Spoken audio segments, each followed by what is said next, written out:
నువ్వు అడిగిన దానికి సమాధానం చెప్పాల్సిన అవసరం నాకు లేదు. అలాగే నా గురించి నువ్వు అడగాల్సిన అవసరం కూడా లేదు. అర్థమవుతుందా?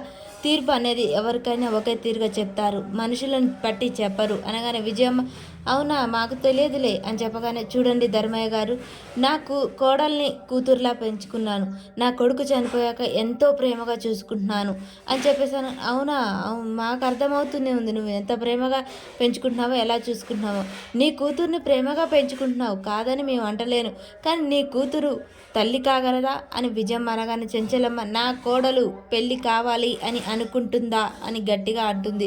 చూడండి అమ్మ, నా కూతుర్ని ఎంత ప్రాణంగా ప్రేమిస్తున్నారో నాకు తెలుసు, కానీ పసుపు కుంకుమలు దక్కవు కదమ్మా. ఆ ప్రేమ వల్ల సౌభాగ్యవతిగా ఉంటుందా నా కూతురు? చెప్పండి, అది జరుగుతుంది అంటే నేను ఇప్పుడే ఈ క్షణం ఇక్కడి నుంచి వెళ్ళిపోతాను అని ధర్మయ్య అంటాడు.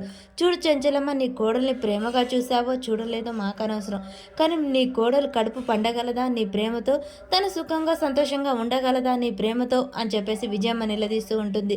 నా కోడలు నిజంగా పెళ్ళి కోరుకుంటుందా అయితే తనే చెప్పాలి, దాంట్లో న్యాయం నువ్వో నేనో కాదు. ఆయన నా కోడల్ని వారసురాలుగా ప్రకటించాక తనని కాదనే హక్కు ఎవ్వరికీ లేదు నాతో సహా.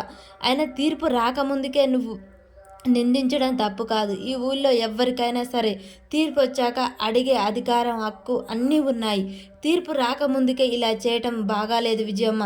నేను చెప్తున్నా, నా కోడలు నాకు అనుకూలంగా ఇస్తుందని నువ్వు అనుకుంటున్నావు కదా. నువ్వు నమ్మే ఆ పరమశివుని మీద ఒట్టేసి చెప్తున్నాను, నా కోడలు నేను ఏమీ చెప్పి తీసుకురాలేదు. తన మనసుకు ఏది అనిపిస్తే, ఏది న్యాయం అనిపిస్తే అదే చెప్తుంది. అలాగని నువ్వు నీ కూతురు మీద ఒట్టేయగలుగుతావా అని చెప్పగానే అవును, మా ఊరిని మా తీర్పుని అవమానించినట్టే. మా చెంచలమ్మ గారిని అవమానిస్తే మేము ఊరుకోం. మా ఊరిని ఎప్పటి నుంచో మా చెంచలమ్మ గారు తీర్పు న్యాయంగా ఇస్తున్నారు. ఈ విషయంలో విజయమ్మ గారు మిమ్మల్ని మేము అస్సలు ఊరుకోం, సహించాం అని చెప్పగానే విజయమ్మ సైలెంట్ అయిపోతూ ఉంటుంది. చెంచలమ్మ చూడు, తీర్పు అనేది ఒక్కటే ఉంటుంది. ఇది నా కోడలకు సంబంధించిన విషయం. ఇంకా ఊరి పెద్ద మనిషిగా తను ఏది న్యాయంగా అనిపిస్తుందో అదే జరుగుతుంది. తన మనసుకు నచ్చినట్టు ఇక్కడ జరుగుతుంది. తనకు వ్యతిరేకంగా ఏది జరగదు అని చెంచలమ్మ గట్టిగా అనగానే ఇక ధర్మయ్య భార్య భయపడిపోతూ ఉంటారు. విజయమ్మ నోరు మూసుకొని ఉంటుంది.